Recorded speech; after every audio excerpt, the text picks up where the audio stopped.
Kodėl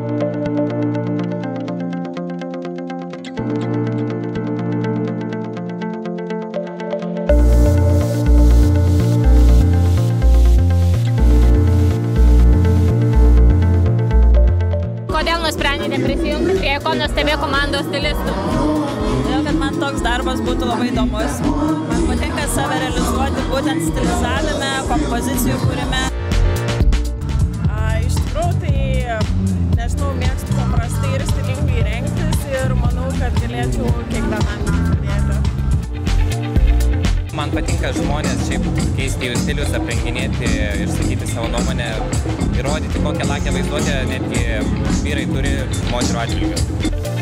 Nuo rugsėjo būsiu mados ir stiliaus dėstytoja, tai man yra aktualu, tai yra tai, kuo aš kvėpuoju. Ikonos stilistai pastebė, kad dalyvauja tikrai labai daug jaunų, talentingų žmonių. Sutikom tikrai nemažai drąsių žmonių, kurie moka derint spalvas ir patys puola ir renkasi drabužėlės. Tai manau, kad tikrai turėsim būsimų gerų kolegų. Yra tiek daug žmonių, kurie labai puikiai jaučia stilių, labai